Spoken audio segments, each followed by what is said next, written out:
Mais uma vez, a Academia Paraibana de Medicina, com o apoio do Conselho Regional, realiza nestas dependências mais um evento cultural em prol do conhecimento. Desta feita, o assunto em tela será Naufrágios e Vestígios Arqueológicos no Litoral da Paraíba. Como palestrante expositor, teremos o engenheiro Dr. George Cunha. Para a abertura desta noite, convido o presidente da Academia Paraibana de Medicina, Dr. Ricardo Antônio Rosado Maia. Obrigado.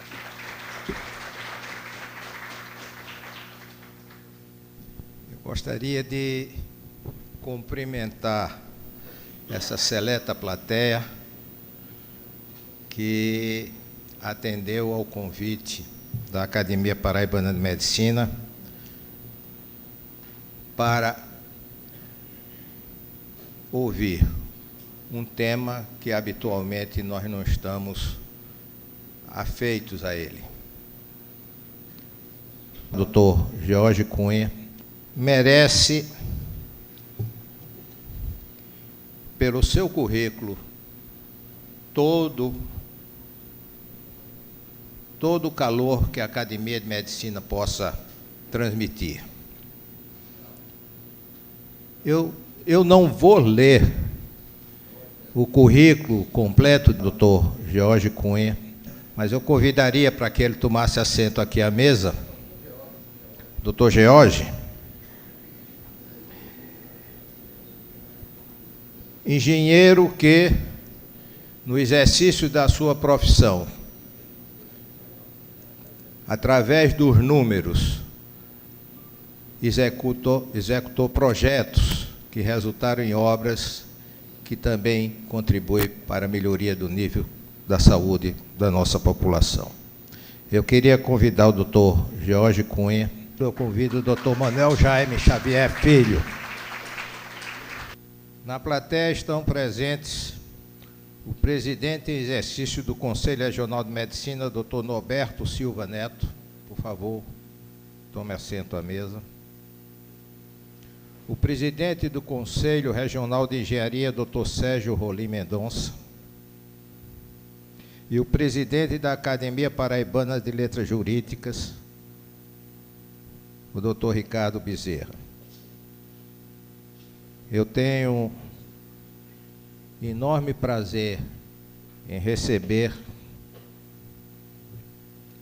todos vocês, o Dr. George Cunha, especialmente, que no exercício do seu hobby nos brinda com informações extremamente interessantes sobre naufrágios e achados arqueólogos. É um mergulhador arqueólogo. Doutor George, por favor. Boa noite. Eu gostaria de dizer da minha satisfação de fazer essa palestra. Essa palestra vai ser sobre o lazer, vai ser sobre um pouquinho de arqueologia e sobre os naufrágios que aconteceram nas terras da Paraíba, na costa da Paraíba. A Paraíba é um dos estados da federação que possui o maior número de naufrágios ocorridos numa época bastante antiga, entre 1585, data de sua fundação, até 1654, data onde houve grandes batalhas entre a frota luso-espanhola contra a frota holandesa. Foram batalhas realmente espetaculares, que reuniu cerca de 150 navios nas nossas costas, e onde foram afundados inúmeros navios, muitos poucos conhecidos. A cidade de João Pessoa tem uma história muito bonita. Né? Fundada em 1585, ela teve vários nomes, tudo decorrente da luta entre portugueses, espanhóis, holandeses, e finalmente consolidada João Pessoa, que é um ícone na nossa história. Queria destacar a situação estratégica do estado da Paraíba e principalmente do município de João Pessoa, Cabedelo com seu porto, que fica muito próximo das rotas de comércio com a Europa. Para fundar João Pessoa, foram necessárias 5 armadas. João Pessoa não foi fundada na primeira armada. Os índios potiguaras estavam assediando a cidade de Itamaracá, já vizinho a Recife, e o rei quis fundar João Pessoa diretamente. Então, João Pessoa já nasceu cidade. É a terceira cidade do Brasil já nascida como cidade. Isso só aconteceu com a Quinta Armada. Essa é a primeira armada de 1584. Então, a segunda, o rei forneceu 4 naus para a expedição e ajuda financeira. A frota chegou a Pernambuco e fundeu na entrada do porto. No 8º dia ocorreu um temporal e o formoso galeão de Frutuoso Barbosa desgarrou-se com a corrente marítima e foi arribada às Ilhas de Castela, antiga Antilha. Posteriormente, ele regressou a Portugal e, com a ajuda do rei de Castela, Filipe II, realizou uma nova expedição com a ajuda de Simão Rodrigues Cardoso, governador da capitania de Pernambuco. Esta expedição também não teve êxito, tendo sido repelida pelos índios potiguares, que contaram com a ajuda dos franceses, que viviam explorando ao Brasil na região. Essas armadas, essas coisas é importante para a gente, porque exatamente é onde nós vamos buscar as informações sobre os navios que afundaram. Então, decorrente dessas armadas que vieram, que lutaram, por exemplo, na 4ª armada, aliás, na 3ª armada, que foi de Diogo Flores Valdez, que ele era espanhol, que veio tomar conta do Estreito de Magalhães e teve uma série de contratempos e terminou vindo ajudar aqui na criação da cidade de João Pessoa. Então, aí foram afundados cerca de 4 navios franceses que estavam pegando para o Brasil junto da ilha junto de Forte Velho, ali na ilha da Restinga. Porém, esses navios nunca foram encontrados. Mas é exatamente dessas informações da história que nós vamos buscar os pontos, os aspectos para realmente reconhecer os navios encontrados ao longo do tempo. Então, a 4ª Armada, né, foi de Martim Leitão, 1585. Foi por terra, tendo a expedição se deparado com várias aldeias de índios Tabajara que tinham chegado à Paraíba. Após várias batalhas, os índios conseguiram chegar ao Forte de São Felipe, que se encontrava em deplorável estado. Forte de São Felipe é o chamado Forte Velho para nós que conhecemos. Martim Leitão, após reorganizar o forte e expulsar os índios, voltou a Pernambuco como herói. Posteriormente chegou a notícia que Castejão havia abandonado e queimado o forte devido à situação insustentável de sua luta com os índios potiguares. Tudo parecia voltado para a situação inicial. Na realidade, o grande problema foi que o Diogo Valdez localizou o Forte Velho numa posição indefensável. Ele escolheu para localizar esse forte do outro lado do rio Paraíba. E era indefensável, porque os índios potiguares ficavam fustigando os portugueses e os espanhóis, que naquela época o reinado estava unido, então eles não tinham condições de se defender, porque os índios potiguares atacavam por trás. Então, depois que Martim Leitão pacificou e voltou, os índios voltaram a atacar de novo, e o Castejão, que era o espanhol encarregado de defender o forte, saiu correndo, foi pela praia até Recife. Então, a 5ª Armada, a mais simples, foi a que resolveu o problema de João Pessoa. Né? Em 5 de agosto de 1585, João Tavares saiu à terra a fim de escolher o local para o forte, a ser construído na encosta da colina, em cuja base se espraia o Sanhoá, braço do Paraíba, onde estava ancorado. Então, João Pessoa, na realidade, foi fundada no braço do rio Sanhoá e não do rio Paraíba. É bem pertinho exatamente do encontro dos dois rios, mas no braço do rio Sanhoá. Não houve nem podia haver fundação da cidade naquele dia. A paz de Piragibe já estava firmada desde o dia 3. E quando 3 meses depois a cidade foi efetivamente fundada, 4 de novembro, tornou o nome de Nossa Senhora das Neves, em memória ao desembarque de João Tavares, a 5 de agosto. passar dessas fases aí, onde já houve várias batalhas, houve, na realidade, a perda de 4 navios franceses que estavam tirando para o Brasil aqui, junto à Ilha da Restinga. Então, aí já tem 4 navios que já podem ser objeto de pesquisa aí no futuro. Essas informações são de um banco de dados nacional, o Sinal, de um senhor chamado Maurício Carvalho. Ele organizou um banco de sinal e todo mundo pode ir colocando neste banco de dados os navios que vão sendo encontrados. Então, aqui na área da Grande João Pessoa, existe cerca de 60 a 70 navios. Esse número não é um número certo e líquido. A grande maioria desses navios ainda não foram encontrados. E então, nós vamos aqui tocar nos principais navios, nos principais naufrágios, nos realmente bonitos em termos de mergulho, em termos de turismo, em termos de pescaria, e também eu vou falar dos navios mais antigos, e exatamente que estão a nível histórico, são os mais interessantes porque retratam toda uma história importante da batalha da frota luso-espanhola contra os holandeses. Então, vocês vendo aí pelo nome, ó, eles estão por ordem cronológica, né? Então, vocês têm aí o Marie, francês, Pierre, francês,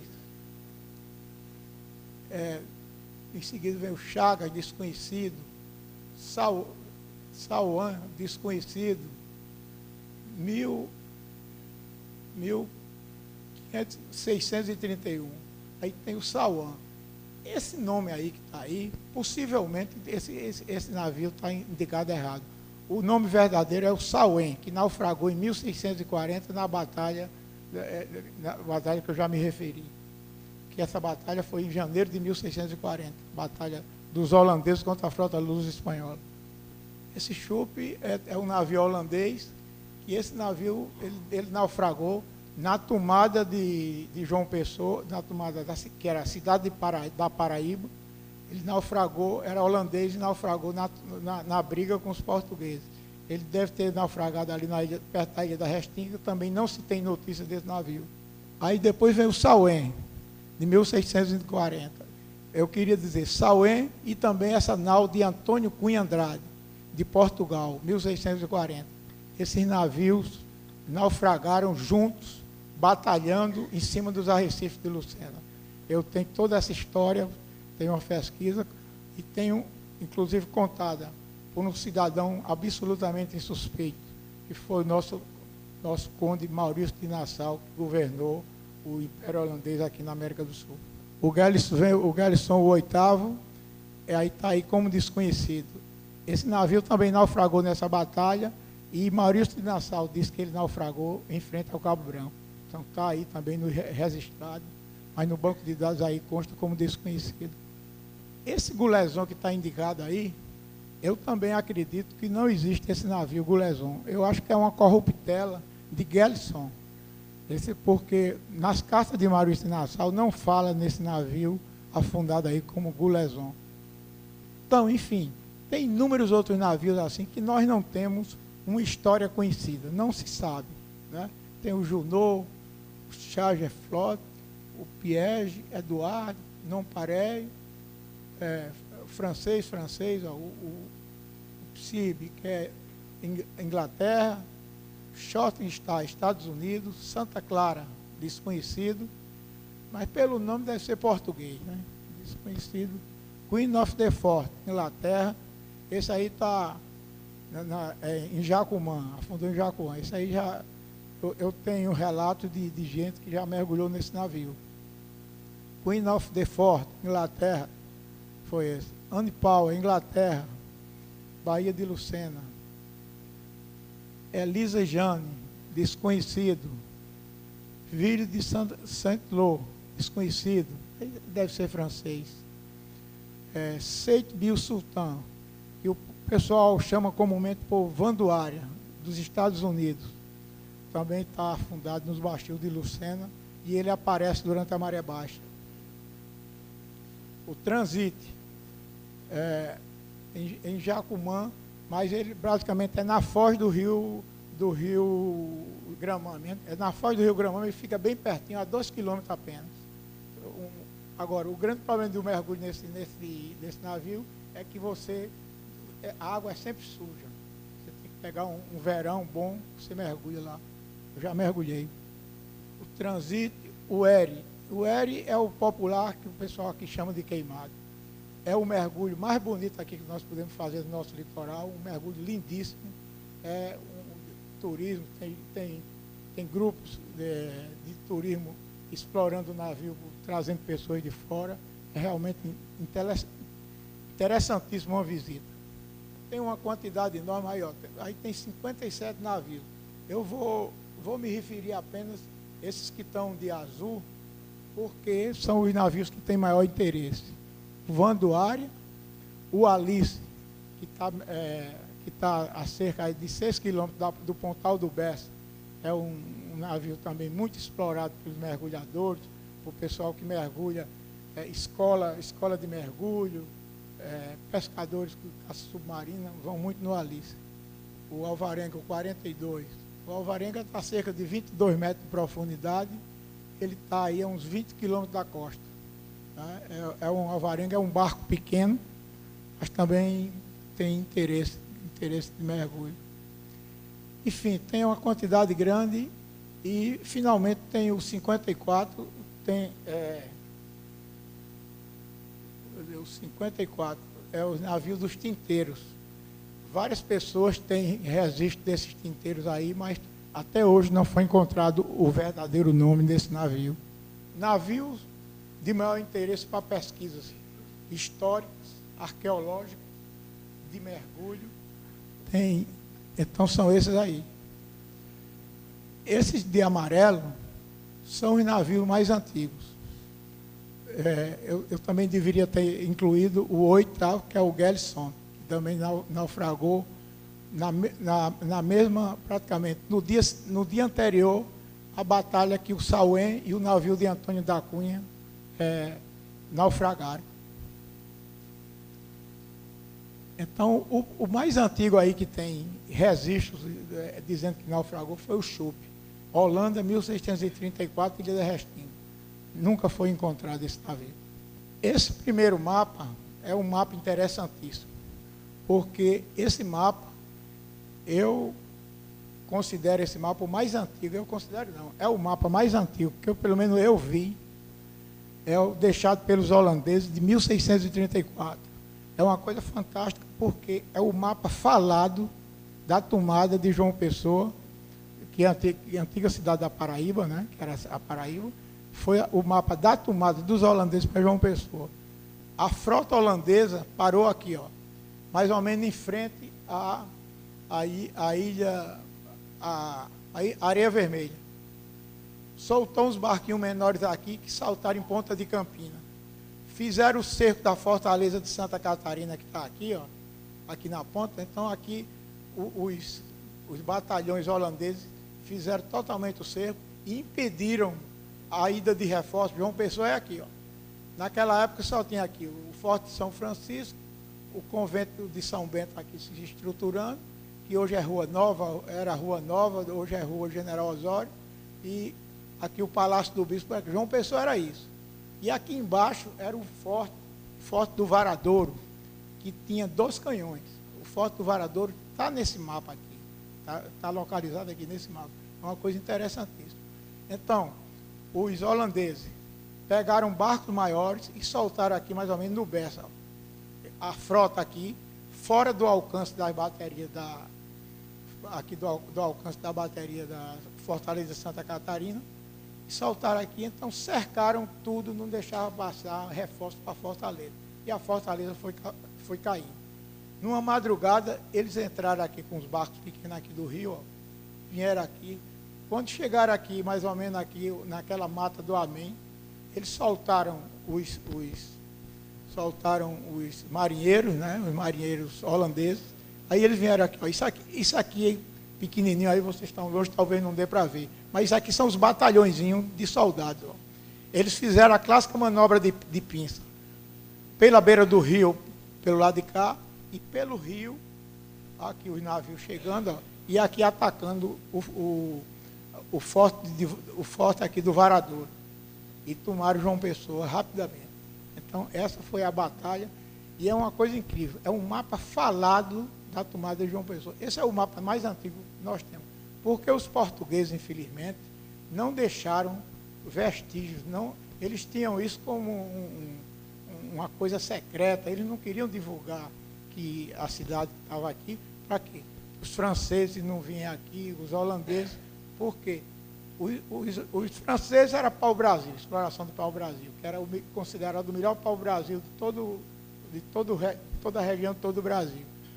E os holandeses aí já era pela cana-de-açúcar, pelo açúcar que eles vinham buscar aqui. A Nauchap, local Ilha da Restinga não encontrado.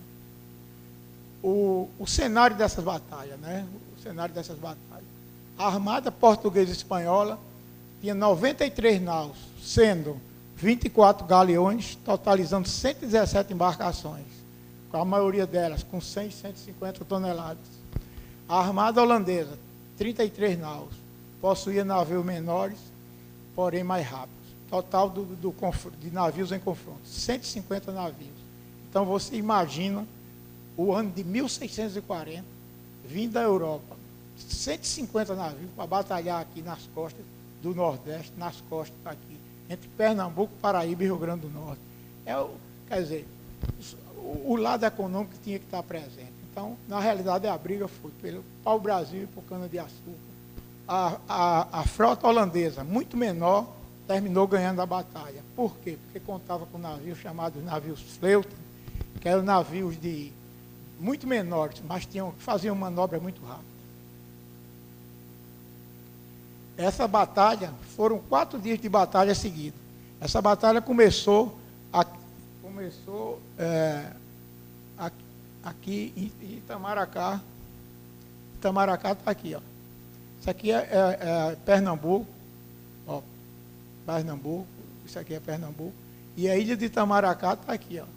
Então essas batalhas começou aqui. Olha as frotas. Esse mapa tem realmente a indicação, a frota aqui da primeira batalha. Essa primeira batalha, né? O local, em frente à ilha de Itamaracá, 13 de janeiro de 1640. Os naufrágios. Nessa primeira batalha, o Alkmaar, que era a nau capitânia da Holanda, afundou. Ocorreu apenas 3 milhas da costa. E nessa nau capitânia morreu o almirante holandês Wilken Loos. Imediatamente os holandeses se reestruturaram e passaram o comando para a nau Le Femme, que passou a ser capitânia sob o comando do vice-almirante Jacob Huygens. Aí, segunda batalha naval, ocorrida também em janeiro de 1640. Esse mapa aí, ele tem indicação das 3 batalhas que ocorreram aqui nas costas da Paraíba. A primeira batalha, que tinha terminado em Itamaracá, então as frotas vinham empurradas pelo vento, que era sudeste, aí eles iam brigando. Então, a segunda batalha no segundo dia começou mais ou menos em Pitimbu e foi até o Cabo Branco. A terceira batalha, que é essa daqui, foi exatamente em frente ao estuário do Rio Paraíba e nos baixos e ali por Lucena. Essas batalhas ocorriam sempre entre 2 a 3 milhas da costa, em outras palavras, a cerca de 2 a 4 quilômetros da costa. E essa daqui já foi, a quarta batalha já foi no Rio Grande do Norte, lá perto da fronteira. Olha aqui o famoso pintor de Maurício de Nassau, Franz Post, e ele pintava a batalha daqui. Essa aqui é a Batalha do Cabo Branco. Essa Batalha do Cabo Branco. Então você veja aqui os navios atingidos, pegando fogo, e vários deles terminaram por afundar. Então a segunda batalha ocorreu Pitimbu até o Cabo Branco, no dia 14 de janeiro de 1640. Nessa batalha foi a que teve mais naufrágios. Tem o Gelson, Esse Gouleson que eu já me referi, que eu acho que não é verdade,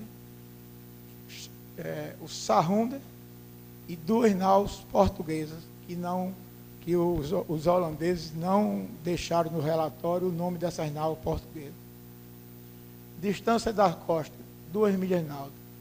Apenas eu botei aqui para ficar bem claro, porque o pessoal conhece mais o quilômetro, mas 1 milha náutica tem 1.852 metros. E nesse navio Gelson faleceu o capitão Mortume e mais 44 marinheiros. Essa daí é a 3ª batalha em Lucena. Ela é mesmo em frente à foz do Rio Paraíba. Esse ponto aqui, aí eu peguei uma lupa e procurei ver, esse ponto daqui é a Fortaleza de Santa Catarina. Aqui, ó. Então, aqui é a entrada do porto, a entrada do porto é aqui nesse, e aqui esses navios estavam aqui, ó, em frente mesmo aos baixos, que a gente chama Baixio de Lucena. Quem é mergulhador conhece bem, tem recife de coral, tem muita areia aí por dentro aí. Então, isso aqui deve dar uns 10 quilômetros de recife de coral até Lucena aqui. Então, essas batalhas foram em frente a Lucena e muitos navios terminaram encalhando e afundando por conta disso. Então, nessa 3ª batalha naval, aí resumindo, né, tem o relato do próprio Maurício Nassau falando que afundaram a nau Sauém, que traduzido é o Cisne, e a nau de Antônio da Cunha Andrade, que era do almirante português. O Sauém, comandado pelo contra-almirante Jacob Alderix, teve o mastro grande destruído por 2 balas de canhão e ancorou. Então, você vê, naquele tempo era bala de canhão mesmo, não era nada complicado, não era foguete, não era nada. Então, quebrou o mastro principal. Ele não tinha, o Sauém, na hora que quebrou o mastro principal, ele não tinha outra alternativa, senão ancorar. Ele ancorando, 4 naus portuguesas abordaram o Sauém e foram arrastados para os bancos de areia de Lucena.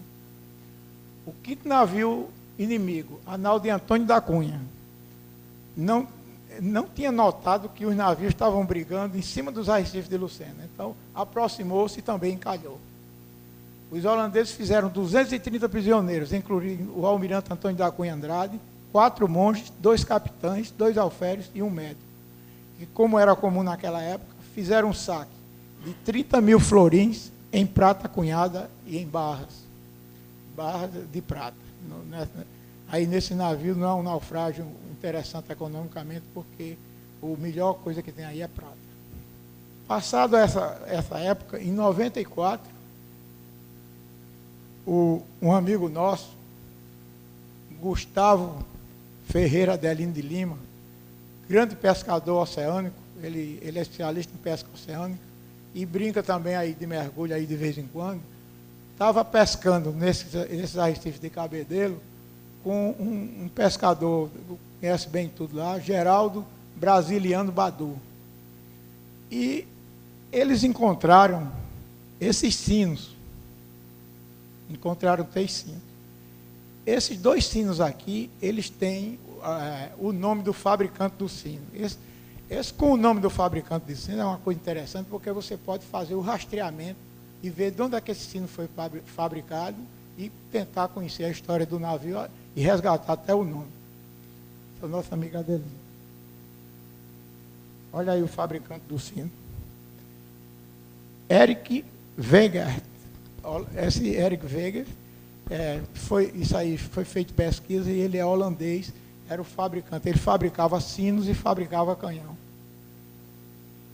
Então, na minha opinião, estas são as 2 peças mais antigas de naufrágios, mais importantes para a história da arqueologia paraibana. Esses sinos, eles foram requisitados pela Marinha do Brasil, foram recuperados e encontram hoje no Museu do Rio de Janeiro, no Museu Naval, na cidade do Rio de Janeiro. Agora, o problema, né? Você vê, fizeram a coisa toda certa, encontraram, entregaram os sinos e, infelizmente, ninguém conhece a história verdadeira desses sinos, porque o próprio arqueólogo da Marinha ele deu a opinião, que eu tenho a carta dele aqui dizendo que é uma opinião, na minha visão, errada. Em junho de 95, foi mandada essa carta para Gustavo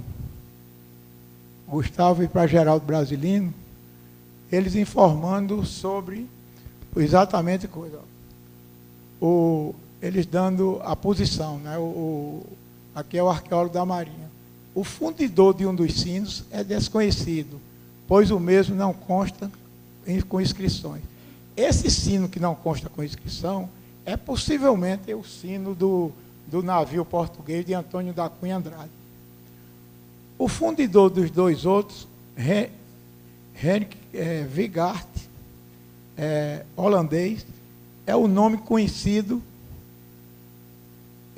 de nossa pesquisa sistemática, sendo também fundidor de vários canhões de bronze, e foram resgatados do fundo do mar e hoje fazem parte do acervo da Marinha do Brasil, a serviço de documentação da Marinha.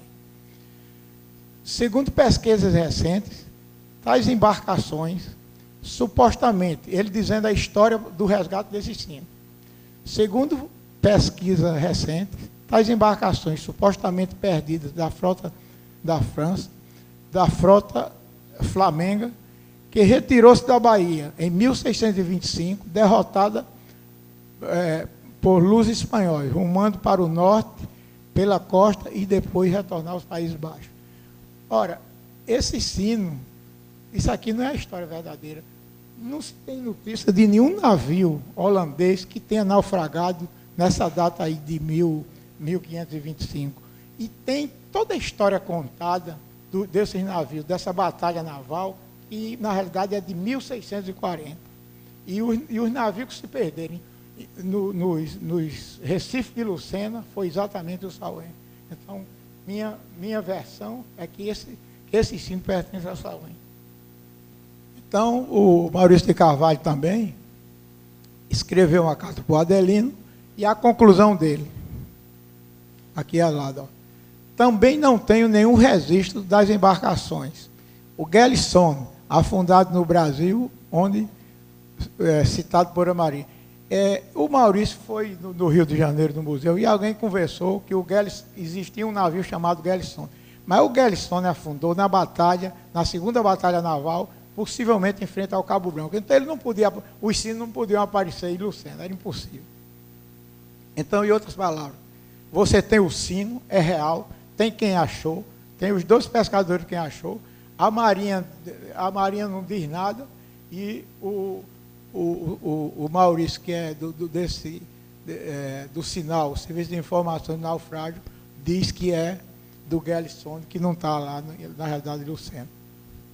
10 de janeiro foi o início da batalha lá em Itamaracá. No dia imediato, quis que o vento, soprando do sul, nos fosse favorável. E às 7 da manhã estavam diante de Pau Amarelo, pertinho do litoral, onde o inimigo devia desembarcar no dia seguinte. 7.000 homens em pequenas embarcações. Como a frota espanhola se achava pouco dispersa, os navios que estavam mais avançados aproximaram-se do centro, procurando o dito mar, mas os nossos, navegando à feição do tempo, perseguiam o inimigo, que se viu obrigado a dirigir-se para o norte, porque o vento era sul-sudeste, então ele soprava na direção das costas da Paraíba. Perseguiu o inimigo, que se viu obrigado a dirigir-se para o norte ao longo da costa, de modo que nosso almirante somente às 3 da tarde entrou em luta com os ibéricos, passando pelo meio da frota espanhola para atacar a nau Capitânia. O almirante portou-se com maior bravura. 4 galeões tentaram a abordagem do seu navio. Ele resistiu por 3 horas, repelindo sempre o ataque, mas aí perdeu a vida. Nós tivemos apenas 3 mortos e 4 feridos. Então, uma batalha dessa, eles perderam apenas escudo, mas morreu o almirante que comandava a frota. Nesse combate entre Itamaracá e Goiânia, mais ou menos 3 milhas da costa, um dos nossos navios, o Alkmaar, atingido por 3 tiros de canhões, teve grandes romos, por onde penetrou água. A escuridão pôs fim, por esta vez, o combate, e durante a noite reparou-se tudo quanto foi possível o dano sofrido na Cordoalha. Esse Alkmaar depois voltou, afundou mesmo. Na manhã do dia 13, o major Pierre Legrand, comandante das tropas de bordo, achou conveniente, por motivo da morte do almirante, convocar o conselho secreto da nau, tendo Huygens, que içou seu pavilhão a bordo do Lefant, tendo pedido a Deus Todo-Poderoso socorro e auxílio aos nossos. Com o mesmo vento sul, atacaram com grande coragem, às 10 horas da manhã, a poderosa frota espanhola, que parecia ter a intenção de fugir a esse confronto. O combate passou-se com tal encarniçamento e fúria, e tiros de mosquete e canhão, que deve considerar-se um grande prodígio de coragem, que tem durado até a noite escura. Como milagre e grande graça de Deus, neste combate tivemos apenas reduzido o número de mortos, e só foi a pique o navio Gallisson. O capitão Mortume e 44 soldados encontraram a morte nas ondas. O piloto, 34 marinheiros, soldados salvaram a chalupa, com o inimigo atirando sobre ele. Mas nem por isso deixaram de se salvar. Dizem que 2 navios inimigos foram a pique nesse encontro que se deu entre Goiânia e Cabo Branco. Essa daqui é a segunda batalha naval, já, tá vendo? Então, é claro, a carta de Maurício de Nassau dizendo que o Gallisson, entre Goiânia e o Cabo Branco. E as informações que nós temos é que o Gallisson está mais aproximadamente em frente ao Cabo Branco. Inclusive, eu conheço mergulhadores que dizem que já viram um navio lá com canhões. É um barco interessantíssimo para pesquisa.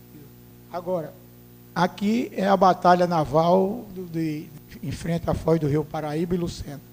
No dia 14, sob a proteção de Deus Nosso Senhor, tivemos ainda o vento sul, de modo que os nossos tiveram o inimigo sempre em linha diante deles. Terminada a prece, já recuperado, no melhor maneira, os danos sofridos novamente. Atacaram o inimigo com a mesma coragem demonstrada na véspera. Nosso almirante passou entre 2 naus capitães inimigas, um de Castela e outro de Portugal. Fizeram fogo com o maior furor e animosidade que haviam feito em todo o combate. Neste combate, feriu-se diante da Paraíba, é do rio Paraíba, né? Mais ou menos 2 milhas da costa, durou até a tarde. E assim a frota espanhola, sempre forçada, foi acossada para o norte.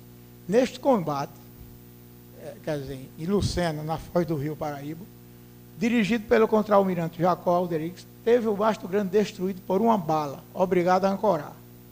11 grandes navios espanhóis dirigiram-se contra ele, mas nosso almirante, percebendo o perigo que estava exposto, o nosso contra-almirante enviou em seu socorro alguns navios, o que deu caso a que 6 barcos inimigos fossem desviados do ataque do Sauém, enquanto outros 4 conseguiram abordá-lo.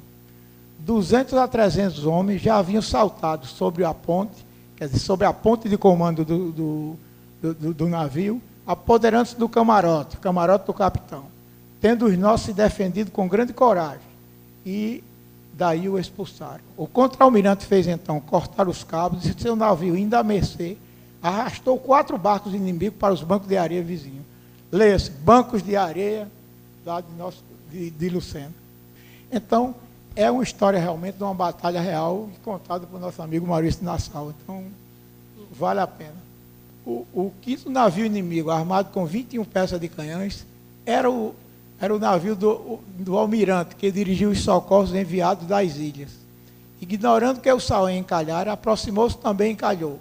Após violento fogo de parte a parte, os nossos, de espada na mão, lançaram-se ao mar, porte de inimigos que pediram quartel, e que em número de 30 saltaram na água, e se agarraram ainda a Sauém, mas foram todos massacrados.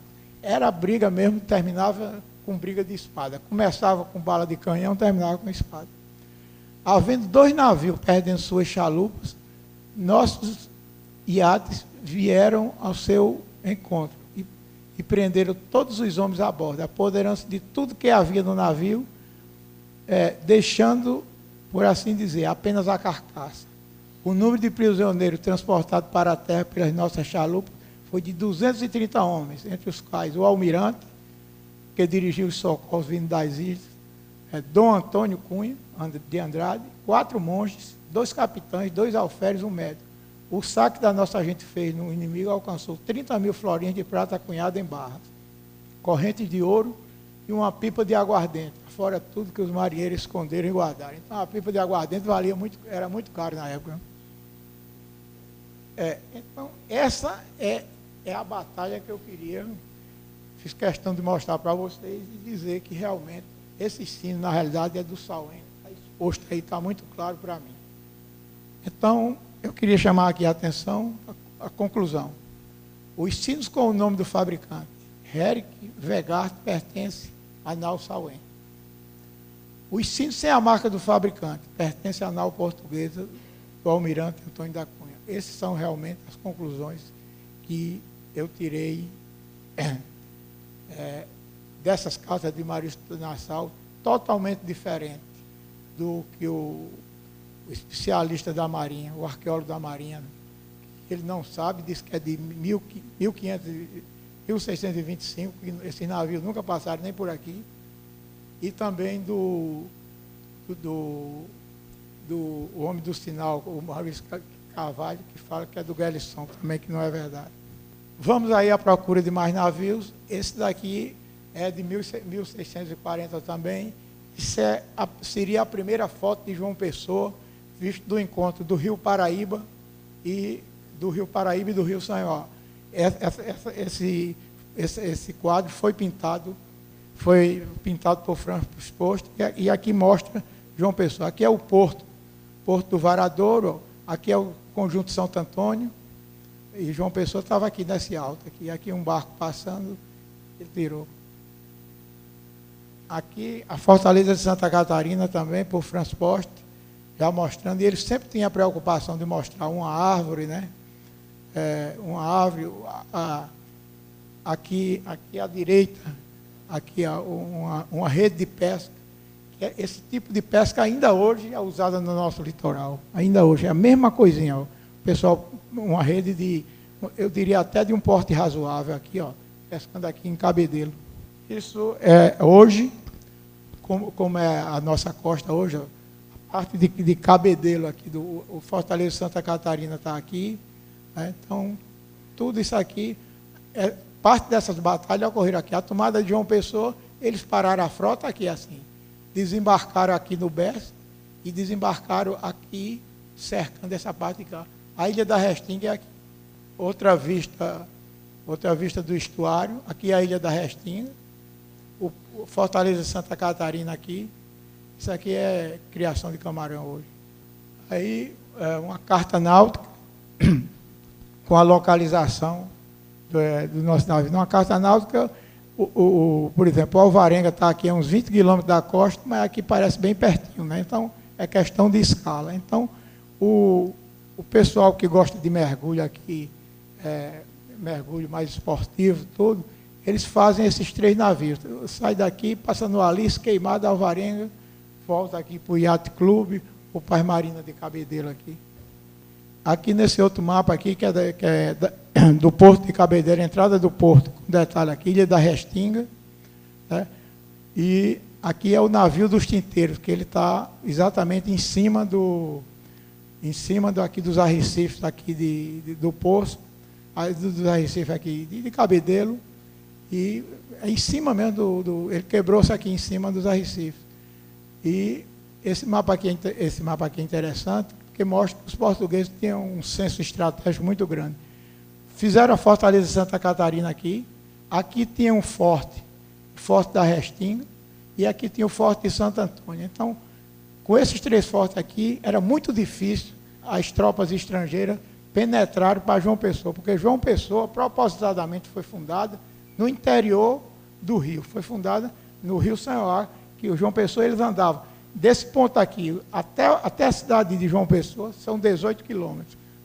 Ele foi fundado exatamente por estratégia militar. Né? Exatamente para... E também dizer que nesse conjunto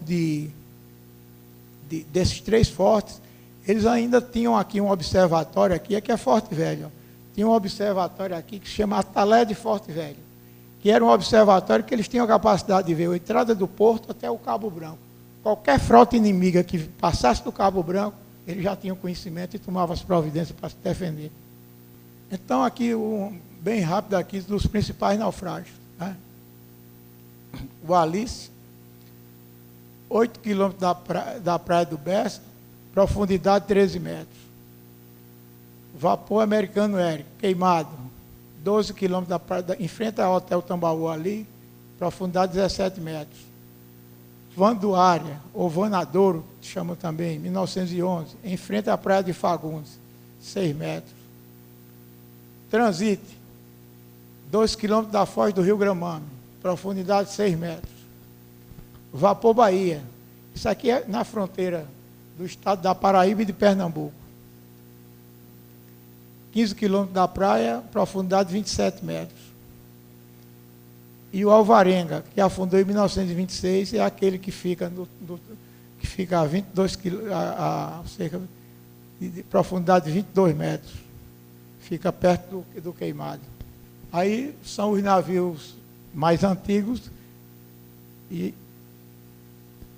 ainda não identificados totalmente.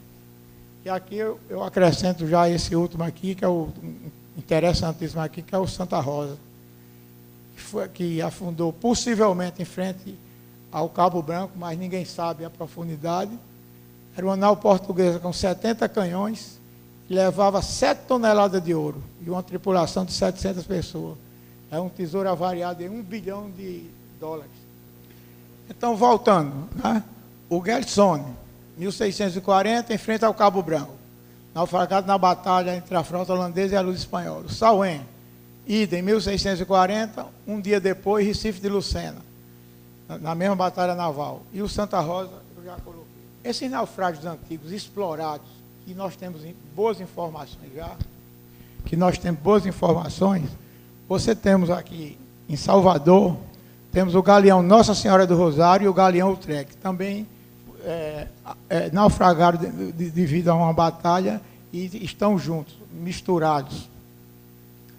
O galeão São Paulo afundou em frente ao Cabo de Santo Agostinho, em 1652. Esse aqui eu tive a oportunidade de mergulhar neste naufrágio aqui, do galeão São Paulo. Galeão Sacramento, 1668, também em Salvador. E tem umas peças muito bonitas resgatadas pela Marinha. E Galeão Alfama de Lisboa, 1690, Praia de Candeias, que eu mergulhei e consegui resgatar, que está aí na amostra aí que nós trouxemos, várias peças, pratos, várias peças desse navio. Aí o queimado, o Vapor Americano Eric, né? Que apenas, olha, é um navio, vou dizer apenas as principais, aqui comprimento, já era um navio de 100 metros, né? Tinha a boca de 12 toneladas, deslocava 3.502 toneladas, americano, e ele afundou devido a um incêndio. O incêndio, ele fica relativamente perto da costa, ele foi avistado da praia de Tambaú, e foram os pescadores de Tambaú que salvaram as pessoas desse navio. Tem latitude, longitude, profundidade, 9 a 18 metros. 9 porque essa parte mais alta aqui, que chama dos quadrados, ela está mais perto da superfície. E é importante também destacar que é um dos poucos navios do mundo que as caldeiras foram construídas de forma quadrada. É um caso especialíssimo. Isso aqui, ó, que a gente que mergulha lá normalmente chama de quadrados. É porque ele está todo desmantelado. Na década de 60, 70, passaram aqui uns caçadores não é nem de tesouro, é caçadores de cobre, né? Desmantelaram, dinamitaram esses navios todos, eles estão todos, não tem mais o que fazer. Quebraram tudo. Olha os quadrados, um mergulho aí no quadrado. Hein? Caldeira quadrada, pouco navio do mundo. Ó. Você vê aí. Olha o tamanho dos hélices. Duas pessoas aí mergulhando. Ó. Esse aqui é o Alice. Da mesma forma, o Alice está todo desmantelado. Mas é um navio já menor, a profundidade também menor, de 7,5 a 12 metros. Essa parte daqui é a que está mais perto da superfície, da 7,5 é a proa. ele está aproado mais ou menos em direção à terra. Aqui a fotografia do Alice.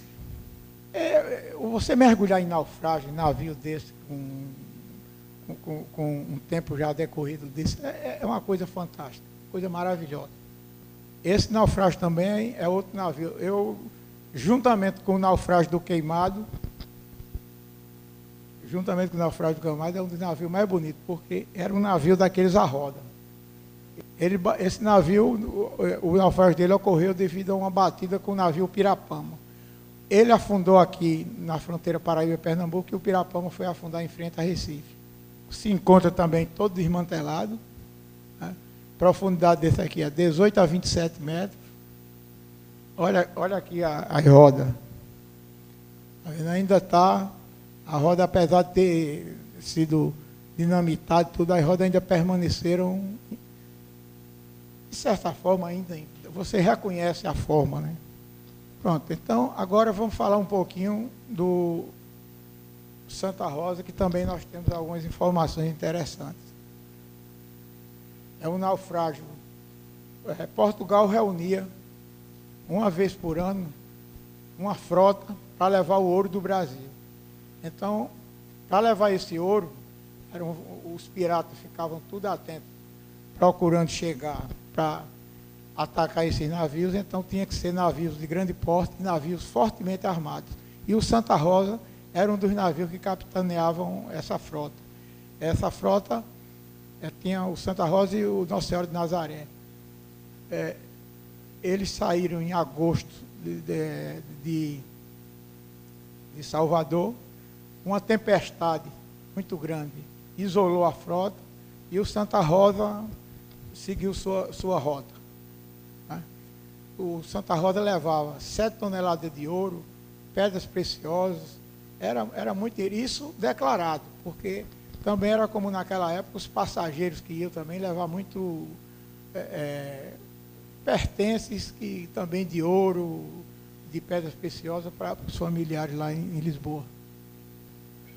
Na Santa Rosa, português, navio de carreira, mas ele tinha uns 70 canhões.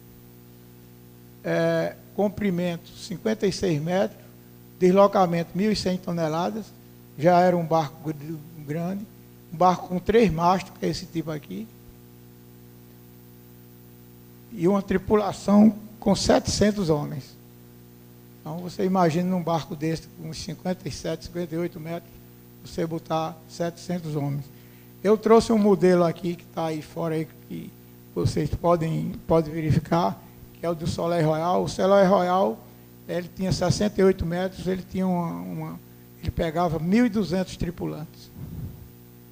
Então, o Santa Rosa, ele naufragou, o ponto correto desse naufrágio é desconhecido. Ele naufragou, mas se sabe, por uma explosão. Explodiu o paiol de pólvora.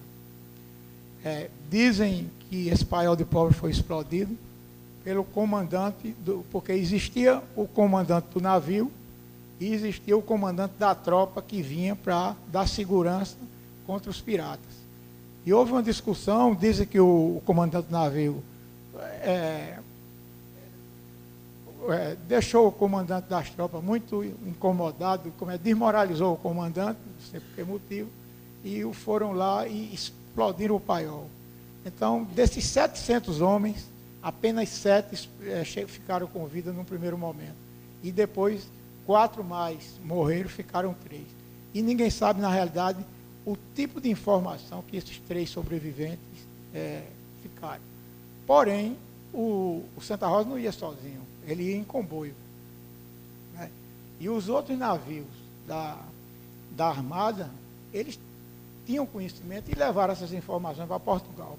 A Portugal levava essas informações como segredo de Estado, porque não era interessante os outros países saber que Portugal tinha perdido grande parte do ouro do Brasil, porque senão ia ficar sem dinheiro mesmo. Então, isso levou muito tempo, quase um ano em Portugal, para essas primeiras notícias do desaparecimento do Santa Rosa começaram a surgir de lá. E as poucas documentos que existiam foram perdidos no incêndio que houve na Torre do Tombo, em Lisboa, um incêndio que houve em 1752. Então, com isso, perdeu-se a grande maioria dos documentos. Então, é um navio que precisa de muita pesquisa para ser encontrado. Mas nós temos conhecimento que estão surgindo, de vez em quando, surge uma informação, alguma coisa, e existe um consórcio que está pesquisando isso aqui nas nossas costas. É o consórcio Compass. Eles estão pesquisando com um barco chamado, um barco fantasia, equipado com o que há de melhor em equipamentos ultrassônicos, de profundímetros, de identificação, magnetômetros, para identificar, para tentar achar onde é que está o ouro desse navio, dessas 7 toneladas. Essas pesquisas são concedidas ao consórcio Compass, entre as empresas Pesquimar e Salvanave. Essa Pesquimar é uma empresa brasileira. E essa Salvanave é de Denis Albanese, que ele é estrangeiro. Uma coisa interessante que foi descoberto é que o clarão da explosão foi avistado da atalaia de Forte Velho. Ora, se ele foi afastado da atalaia de Forte Velho, que está atrás ali de Forte Velho, então é sinal que esse navio não está tão longe das costas da Paraíba. Tudo indicava, naquela época, os navios saíam da Bahia, eles vinham numa isóbata entre 20 a 50 metros, cerca de 20 a 40 quilômetros da costa, para eles ficarem vendo a costa para correr menos risco. E quando chegavam aqui ao Cabo Branco, que pelo nome Cabo Branco, então você via de longe, o Cabo Branco é avistado aqui na nossa costa, a cerca de 30 a 40 quilômetros da costa, porque tem altitude de 35 metros e é branco. Então, eles chegavam aqui e aqui eles pegavam o mar aberto para ir para Fernando de Noronha e no sentido da Europa. Então, tudo indica que essa explosão, se ela foi vista de Forte Velho, ela está mais próxima aqui da Paraíba do que de Pernambuco. Porque os especialistas dizem, e as pesquisas estão sendo feitas, do Cabo de Santo Agostinho a mais ou menos aqui ao Cabo Branco. Eles pediram a concessão de Baía da Traição até o Cabo de Santo Agostinho, esse pessoal do consórcio Compass. Então, tudo que quem achar esse navio, ele tem que negociar com esse consórcio, porque essa autorização é dada pela Marinha de Guerra do Brasil. Informação nova, assim, né? Primeiro, o clarão foi avistado da atalaia de Forte Velho. Então, isso indica que ele está mais próximo do Cabo Branco. Destroços do Galeão vieram da praia, entre a praia do Miriri e a Baía da Traição. Essa é uma indicação real. Agora, a gente tem que saber a distância da costa que ele afundou, porque as correntes aqui, nós conhecemos bem as correntes. A corrente aqui, ela normalmente é sul-sudeste, ela tem essa corrente, ela vem do sul. Então, você tem uma deriva muito grande. Essa carta é uma carta que eu achei interessantíssima, e só agora, assim, o pessoal tomou conhecimento dela, que mostra claramente que esse barco está mais para João Pessoa, está aqui em frente a João Pessoa do que qualquer outro estado. O provedor da Fazenda Real do Estado do Brasil, na Bahia, Bernardo de Souza Estrela, enviou ao rei a seguinte carta em 16 de março de 1727. Você vê, o navio naufragou em 26 de setembro de 1726. Somente em 1727 é que o rei tomou conhecimento dessa carta. Depois de nessa cidade se publicar em novembro que o navio da frota havia perecido em naufrágio, chegou uma carta da Paraíba, que dizia que na praia daquela capitania se achava um embrulho de cuias do Japão e Índia, quebrados, e outro com a garrafa de óleo, tudo com a marca Zagal. Aí o Bernardo de Souza, tendo eu esta notícia, e estando certo de que, com a minha própria marca, entreguei ao primeiro carpinteiro da nau Capitânia, leia-se o Santa Rosa, marca própria, entreguei ao primeiro da nau, uma botella de óleo de São Tomé, embrulhada em linhagem de Amargo, e umas cuias do Maranhão, embrulhadas na mesma linhagem, com marca que eu escrevi em cada uma, Zagal, que era a marca pessoal do Bernardo de Souza Estrela. Então, quer dizer, que essas cuias que chegaram aqui, chegaram na praia, entre o Miriri e a Baía da Traição realmente era dele. Então mostra que esse material era proveniente do Santa Rosa. Isso aqui é um corte esquemático do galeão, né? Aqui eram pedras que eles botavam para subir, aqui era os barris de pólvora, né, que ficavam estrategicamente localizados. O capitão morava aqui nesse ponto mais alto aqui, né, ele ficava aqui, é o camarote do capitão, e é possivelmente onde ele guardava esse ouro que ia para Portugal, ia em 7 arcas de Jacarandá. Então esse ouro devia estar guardado aqui no camarote dele, que era problema também onde tinha mais segurança. Isso aqui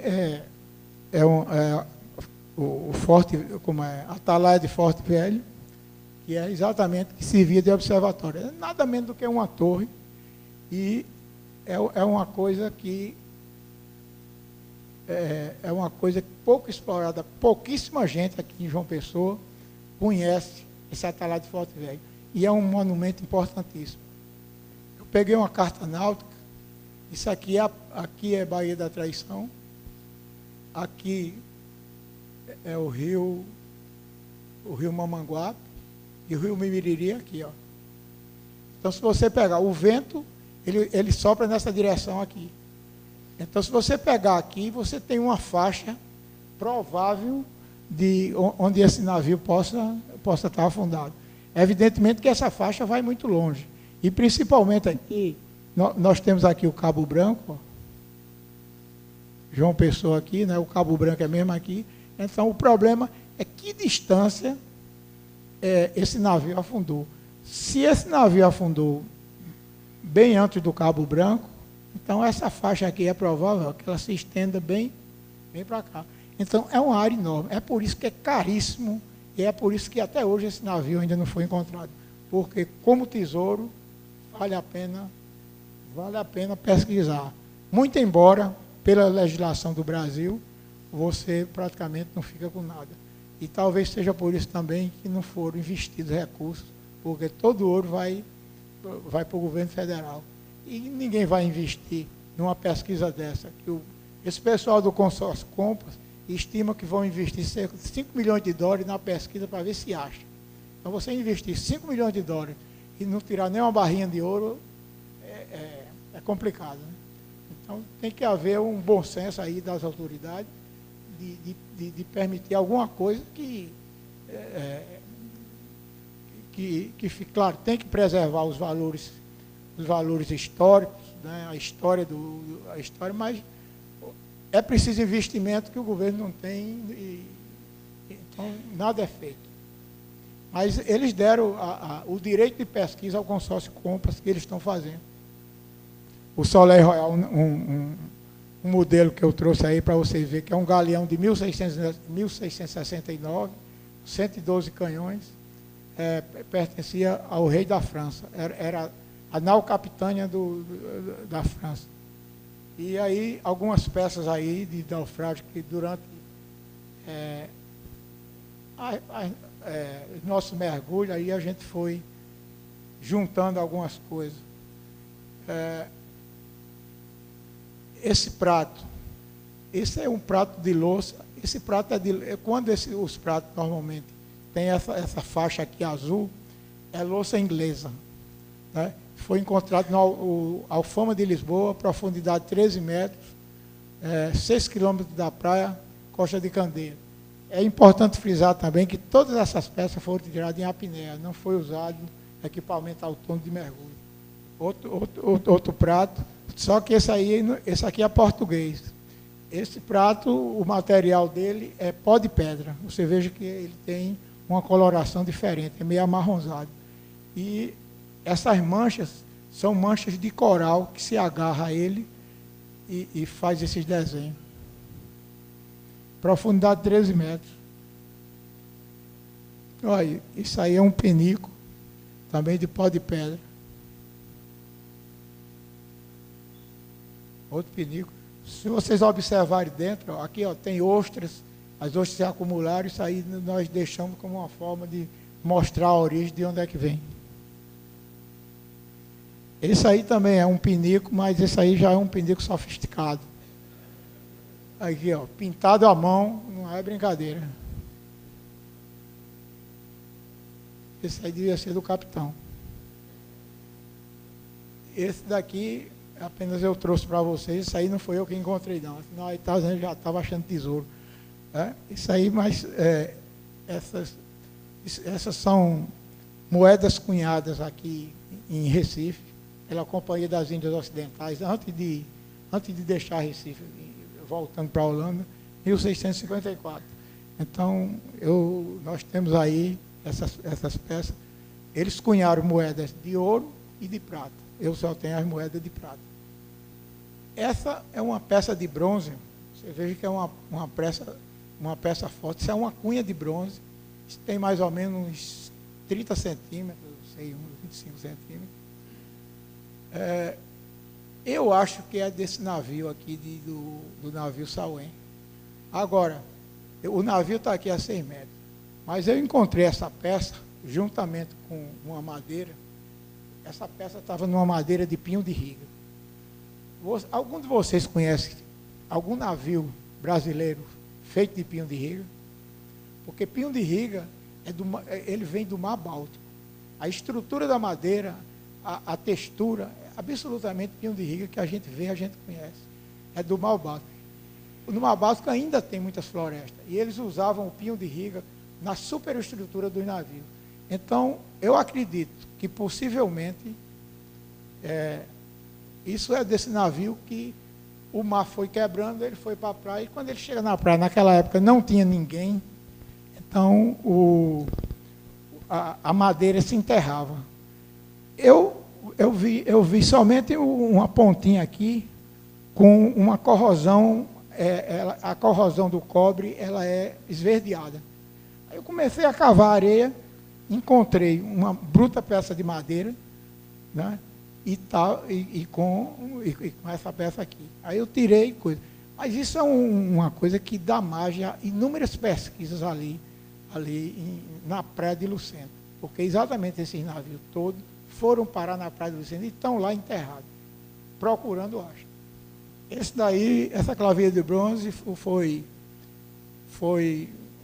obtida por um amigo mergulhador, um amigo irmão que eu passei a vida toda mergulhando, Roberto Jardim.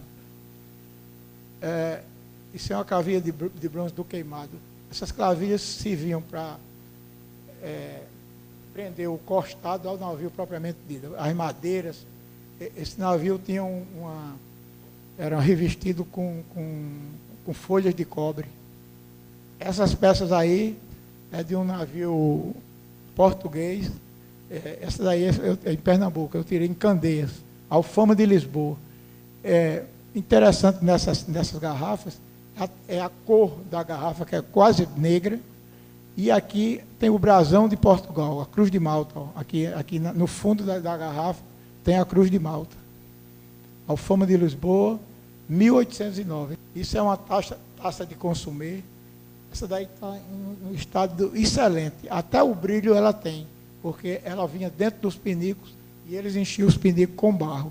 Então, protegiam completamente o que estava dentro. Esse é a peça de pinho de riga que eu encontrei na Praia de Lucena. Você veja, pinho de riga. Ó, isso tudo é pequenas clavilhas, né, para botar as peças. Ó, essas pecinhas aqui. Ó. E isso aqui é uma peça de ferro. Então, isso é de um navio, com certeza que é. Né? Tinha lá aquela peça, aquela cunha de bronze. Então, isso daqui eu tenho certeza que é peça do Sauém. Foi exatamente em frente dos arrecifes de Lucena, onde o Sauém afundou, pela descrição de Maurício Nassau. Isso aí é um garfo do Vapor Bahia, garfo de prata. Um pescador amigo nosso achou e nos cedeu. E essa âncora aí é uma âncora também antiga. Esse tipo de âncora começou começou a ser utilizada no século XVIII. Essa âncora eu encontrei a uns 3 quilômetros em frente ao Hotel Tambaú, profundidade aí de 7, 8 metros. Isso foi possivelmente de uma nau também aí, bastante antigo.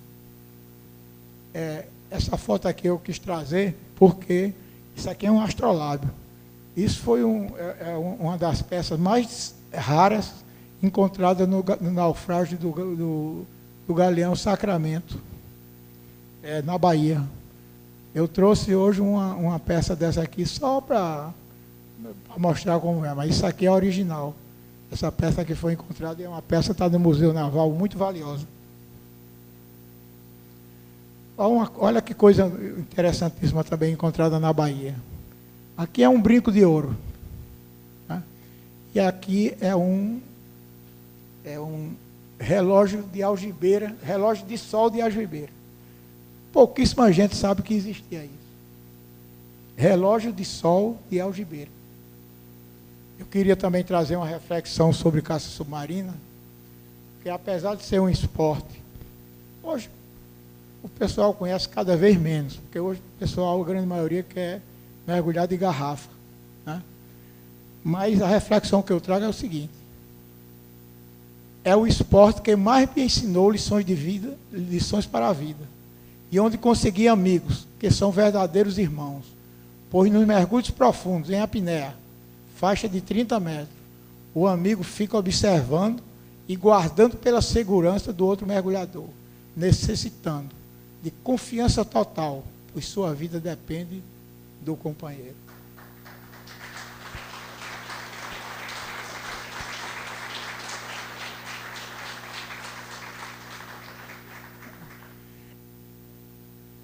Aí só para lembrar aí um pouquinho aí, para mostrar aqui.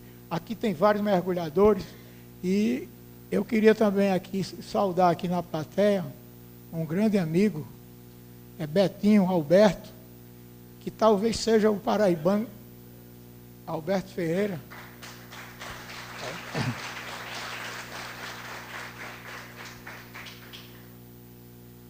Que eu acho que é o mergulhador paraibano que mergulhou mais fundo. É outro mergulho, é outro tipo de mergulho, né? Mergulho com equipamento. Ele mergulhou 297 metros, trabalhando pela Petrobras. Agora, é um mergulho que tem que ter total segurança. Era isso as informações que eu tinha para transmitir para vocês.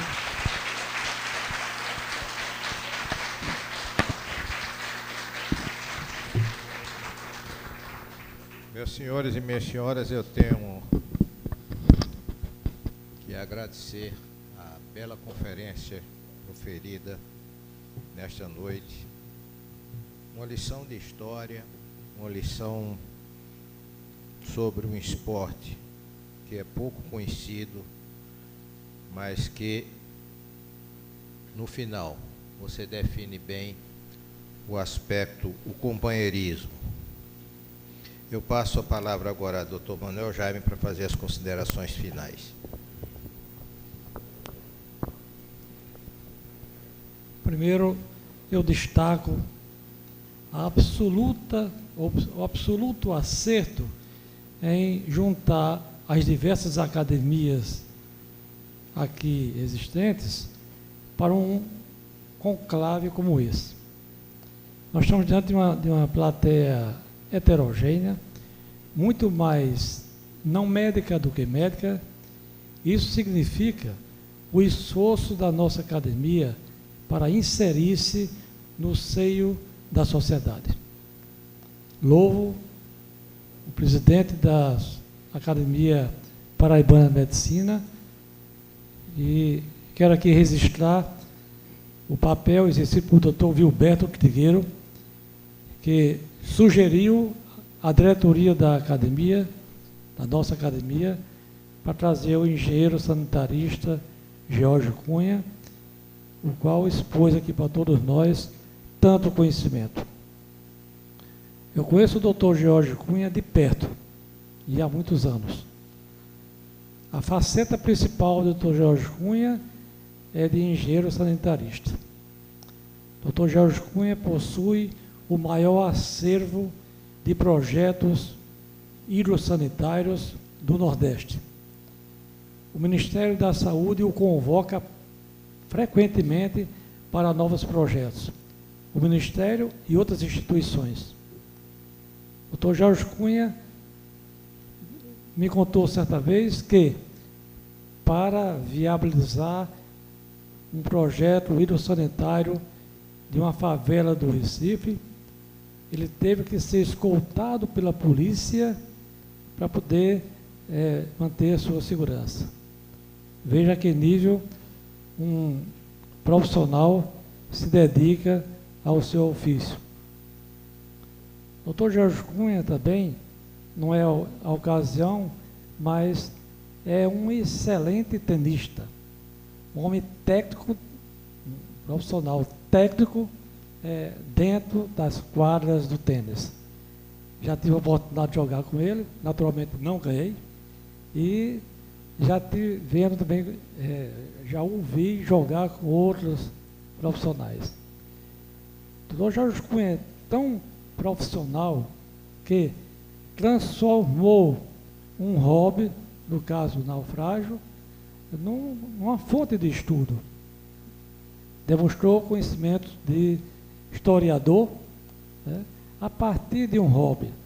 Ele não se contenta com o trivial, ele vai sempre mais longe. Então eu encerro minhas palavras, voltando ao doutor Ricardo e agradecendo essa plateia seletíssima aqui presente.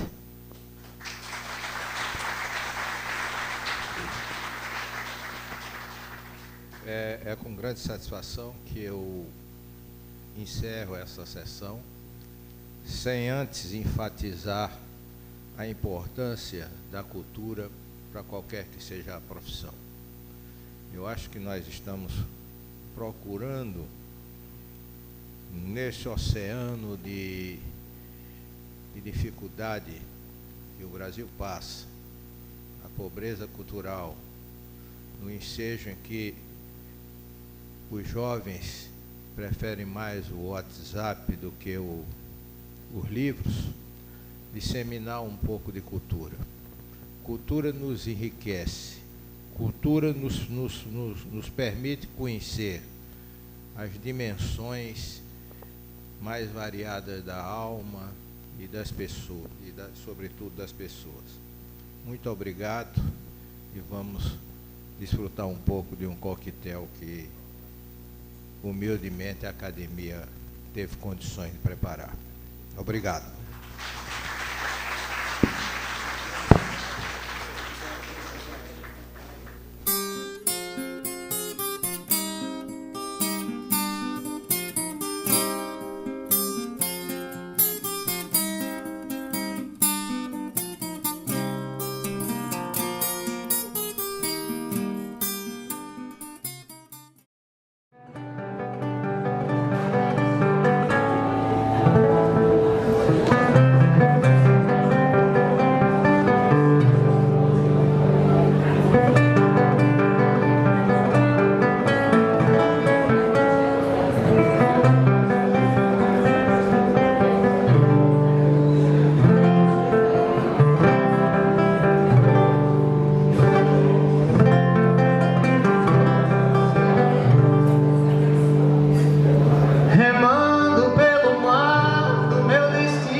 que a tantos pareceu ser desatino,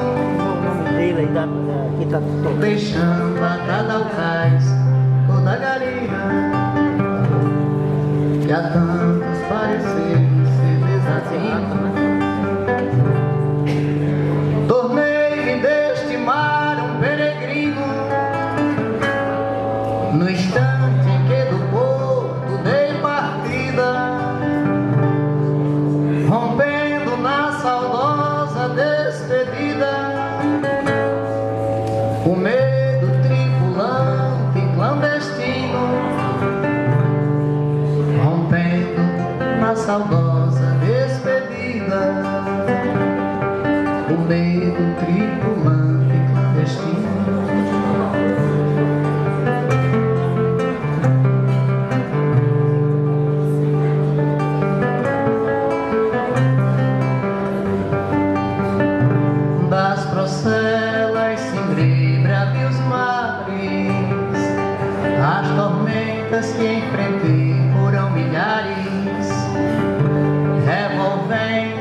naufrágio sem temer.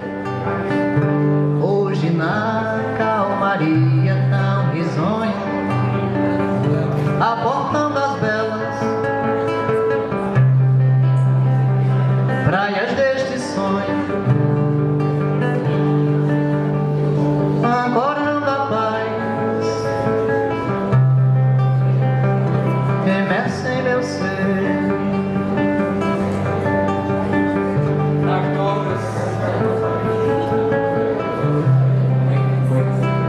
Nas dobras do tempo se engravam veleiros, a busca de sonhos, de ouro, de glórias, rompendo histórias por mares medonhos.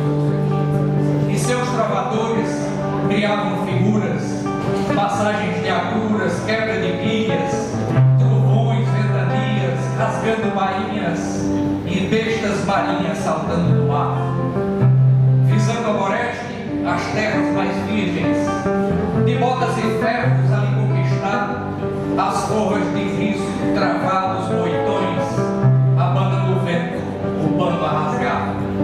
O líder à deriva, levantando a proa, o casco esbarroa nas quebras de mar, o mastro se pende, a favor do vento, e o sonho se perde em seu naufragar. Vivendo